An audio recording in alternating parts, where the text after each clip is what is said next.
Puji syukur kehadirat Allah Subhanahu wa taala yang mana dengan rahmat, nikmat karunia dengan izinnya kita yaitu masih ditakdirkan dalam keadaan hidup, dalam keadaan sehat, dalam keadaan masih berkeinginan untuk beribadah, berubudiyah kepada Allah Subhanahu wa taala.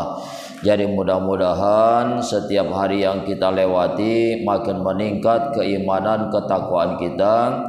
Setiap hari yang lewat maka semakin dekat kita kepada Allah Subhanahu wa taala.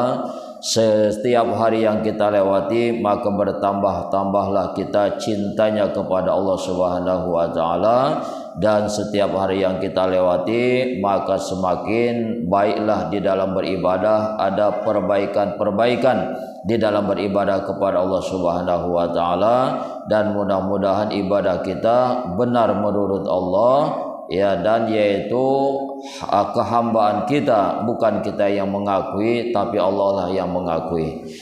Salawat beriring salam semoga Allah curahkan ke pangkuan Nabi besar Nabi kita Muhammad sallallahu alaihi wasallam. Allahumma shalli wa sallim wa barik alaihi. Jadi kata Allah begini, kalau engkau masih merasa dirimu berilmu, maka aku tidak akan memberikan ilmu kepadamu. Kalau engkau ingin yaitu aku berikan ilmu, maka tinggalkanlah ilmu yang ada pada dirimu. Karena ilmu yang ada pada dirimu itu sebenarnya bukan ilmu. Begitu Allah.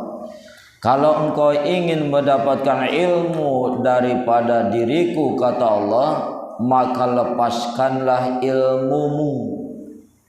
Kalau engkau masih mempunyai ilmu, maka aku tidak akan mengajarkan ilmuku.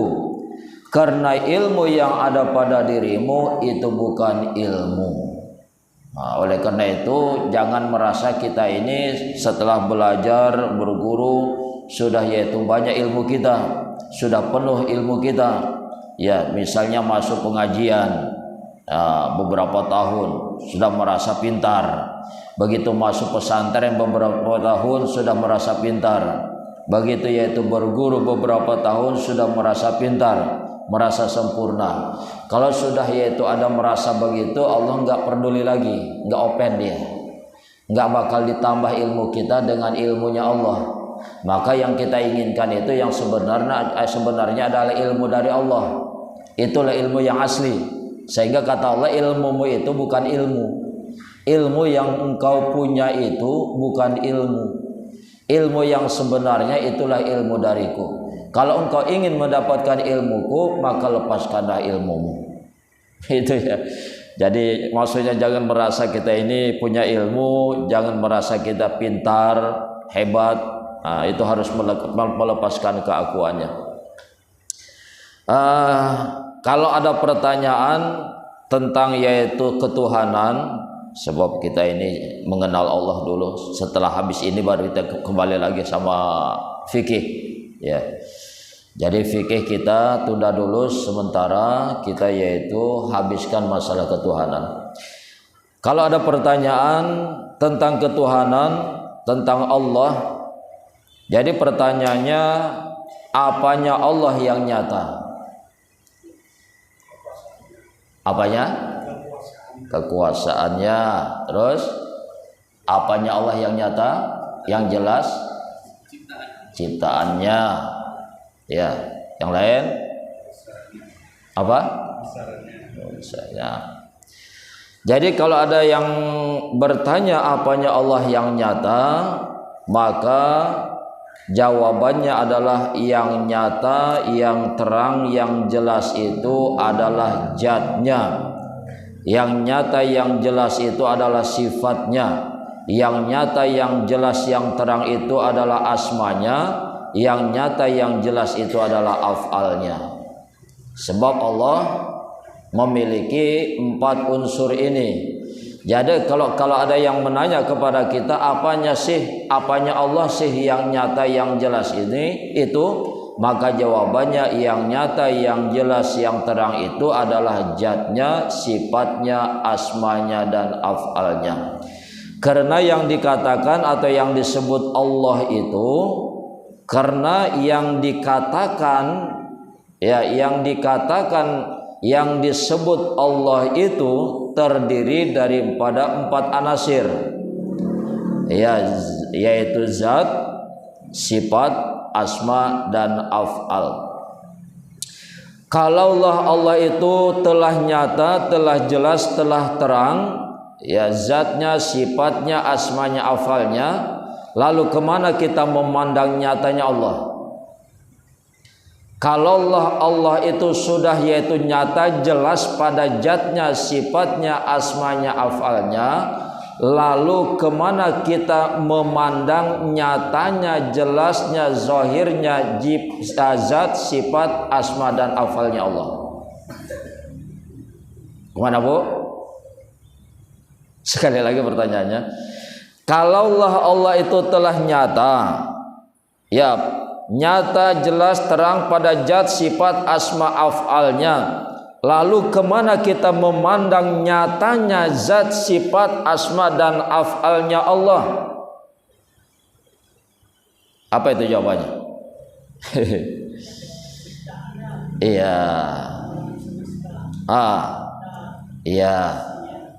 Serta isinya.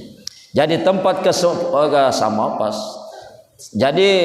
tempat kesempurnaan memandang zat, sifat, asma dan af'alnya Allah itu kepada yaitu insan, kepada kita, kepada Muhammad, kepada Adam, kepada insan. Kalau disebut insan, kita ini manusia. Dek, begitu ada kalimat insan, itu adalah kita, manusia. Jadi tempat memandang nyatanya zat, sifat, asma, af'alnya Allah itu pada diri insan. Karena rahasia sifat itu nyata pada ruh. Rahasia sifat itu nyata pada ruh. Allah adalah zat, selain daripada Allah adalah sifat. Allah adalah zat, sedangkan insan adalah sifat. Sekali lagi, Allah adalah zat, Muhammad, Adam, insan adalah sifat. Rahasia sifat nyata pada ruh. Rahasia zat itu nyata pada sir. Apa itu sir? Rahasia diri. Kalau disebut sir adalah rahasia diri, maka diri kita ini adalah rahasia Allah. Diri kita, insan ini, kita ini, manusia ini adalah rahasia Allah. Kan dulu disebutkan, Allah adalah namaku, Muhammad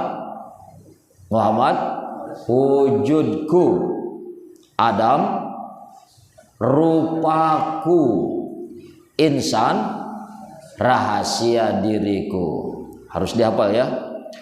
Allah adalah namaku, Muhammad adalah wujudku, Adam adalah rupaku, insan adalah rahasia diriku. Gitu ya. Kalaulah kita ini insan, manusia, rahasianya Allah, begitu. Jadi Allah itu kan nama, alif lam lam ha, alif lam lam ha. Allah itu nama, dan nama itu tidak pernah berpisah dengan dirinya. Nama dengan dirinya tidak berpisah, begitu ya. Namanya buku, ini bendanya. Namanya meja, ini bendanya. Jadi nama dengan dirinya itu nggak pisah. Itu maksudnya. Botol, ini bentuknya nih. Itu ya. Botol. Jadi Allah itu nama, alif lam lam ha. Jadi antara nama dengan yang punya nama tidak bisa berpisah. Begitu maksudnya. Allah itu nama, dan nama itu tidak pernah berpisah dengan dirinya. Ketika disebut Allah, yang tajali, yang nyata, yang jelas, yang terang wujudnya, kemana itu kita memandang? Pada diri kita. Inilah tajalinya wujud bentuk rupa yang lain, begitu ya. Pandang diri kita, maka yaitu kita akan terpandang Allahnya. Apa pelajaran kemarin? Kalaulah benang sudah menjadi kain, perlukah kita mencari-cari benangnya? Tidak. Kenapa? Iya, karena kain itu dari benang. Begitu kita memandang kain, maka terpandanglah benangnya. Begitu kita melihat kain, maka terlihat dan teringatlah kepada benangnya. Itu ya. Ditarik kepada ketuhanan antara zat dan sifat. Nah, sebagai contoh ini saja nih. Dek ya. Ini apa namanya, Dek? Botol. Ya. Botol namanya. Begitu kita memandang botol ini, apa yang terpandang? Kalau dibuang airnya ya kosong, kalau botol kosong. Plastiknya.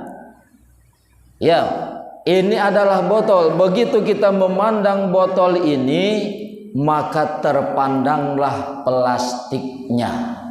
Itu pelajaran yang pertama. Kata Ibnu Arabi, guruku itu tidak terbatas daripada golongan manusia. Hebat itu. Ibnu Arabi, ya seorang ahli tasawuf. Kata Ibnu Arabi, guruku itu bukan dari golongan manusia saja. Dari mana? Dari golongan hewan, binatang, dari tumbuh-tumbuhan. Itu menjadi gurunya. Bahkan kata Ibnu Arabi, aku sampai berguru kepada talang air. Tahu talang air? Talang air, tanah air, pancuran. Itu guruku, kata Ibnu Arabi. Bayangkan itu. Kita selama ini kalau berguru cuma kepada manusia saja. Bahkan itu pun pilih-pilih kepada orang yang dinilai mumpuni. Ibnu Arabi seorang ahli tasawuf, guruku banyak. Bukan dari manusia saja, dari hewan, dari tumbuhan, dari alam ini, bahkan dari talang air. Aku sudah berguru dari talang air, begitu hebatnya dia, sehingga membuat diriku yaitu malu. Apa talang air? Talang air tidak pernah menyimpan benda untuk dirinya. Begitu ada hujan dari atas, air hujan jatuh ke talang, langsung diberikan kepada yang lain. Tanpa yaitu ditahan-tahannya. Begitu maksudnya. Ya, itu pelajaran. Dan itulah yang membuat diri si talang tadi bersih. Coba yaitu hujan ditahan sama talang. Apa yang terjadi? Yang pertama, talang air pasti jatuh hancur. Itu yang pertama, karena berat. Walaupun dia sanggup menanggung air, maka yang terjadi talang tadi akan yaitu berlumut. Begitu berlumut, maka tumbuhlah di sana kotoran, bakteri, kuman bersarang di sana. Kan begitu. Dengan yaitu menyalurkan air yang turun dari langit, air hujan, maka bersihlah diri si talang. Itulah berguru Ibnu Arabi seorang ahli tasawuf kepada yaitu talang tadi. Begitu maksudnya. Jadi kita ini berguru dari alam, Bang Ismail. Jadi guru kita banyak. Bahkan kata Sayyidina Ali sebagai kotanya ilmu, siapa saja yang mengajarkanku satu huruf saja tentang ilmu, dia adalah guruku. Satu huruf, jangankan satu kalimat, jangankan satu pertemuan, satu huruf saja mengajarku, kata Sayyidina Ali, dia adalah guruku. Aku serahkan jiwa ragaku kepadanya. Sayyidina Ali luar biasa gitu ya. Sudah, yang kita bisa ambil daripada yaitu ini berarti pada malam ini jadi guru kita ini. Gitu ya. Ini guru kita. Media ajar. Yang bisa kita ambil dari botol itu, yang pertama, begitu kita memandang botol, kok yang kecil, mana yang besar ini? yang besarnya. Memandang botol terpandang plastiknya.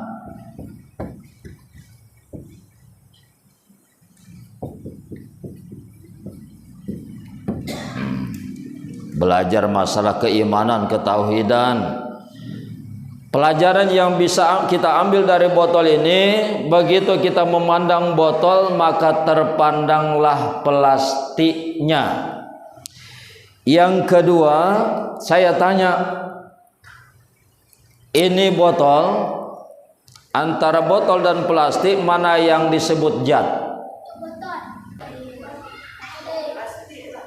Plastiknya. Antara botol dan plastik, maka yang disebut zat adalah plastiknya. Ya.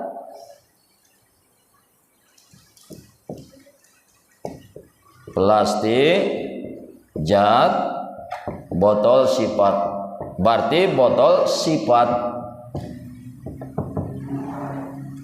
Ya. Memandang botol terpandanglah plastiknya. Sekarang pertanyaan, mana zat di antara botol itu dan plastik, mana zat, mana sifat? Plastik zat, botol sifat. Pertanyaan yang kedua, yang ketiga, berpisahkah antara plastik dengan botol ini? Tidak. Ya, antara plastik dan botol ini tidak berpisah. Begitu.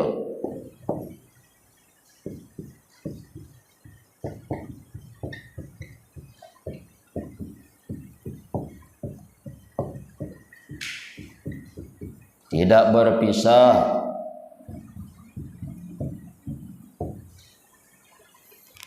Dah.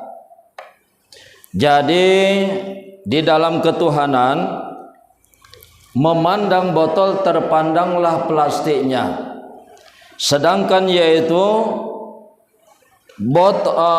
plastik adalah zat, plastiknya ini, sedangkan yaitu botolnya adalah sifat. Di dalam masalah ketuhanan, mana yang zat, mana yang sifat? Di dalam ketuhanan, mana yang zat, mana sifat? Mana yang zat? Allah. Allah zat, Muhammad sifat. Ya. Allah zat, Muhammad adalah sifat. Begitu kita memandang yaitu botol, maka terpandang plastik. Begitu kita memandang sifat, maka terpandang zat. Begitu kita memandang sifat, maka terpandang zat. Begitu kita memandang botol, terpandang plastiknya. Botol ini adalah sifat, tuh, ini sifat, sedangkan yaitu plastiknya sana adalah zat. Botol adalah sifat, plastik adalah zat. Ditarik kepada ketuhanan, mana yang zat tadi? Allah. Yang sifat Muhammad. Begitu kita memandang Muhammad, maka terpandanglah Allahnya. Begitu kita memandang sifat, maka terpandang dan teringatlah kepada zat. Begitu ya. Yang selanjutnya, plastik dan botol tidak berpisah. Apa maksudnya? Plastik dan botol tidak berpisah. Artinya, zat dan sifat itu tidak berpisah. Sudah mulai paham nggak ini? Zat dan sifat tidak berpisah. Di mana ada zat, di situ ada sifat. Di mana ada sifat, di situ ada zat. Ya. Terus lanjut. Sekarang bagi plastik ini, botol ini apanya? Bagi plastik ini, botol ini apanya plastik? Ayo, jawablah. Diam aja tadi. Bagi plastik, botol ini apanya plastik? Iya, wujud rupanya plastik. Gitu ya.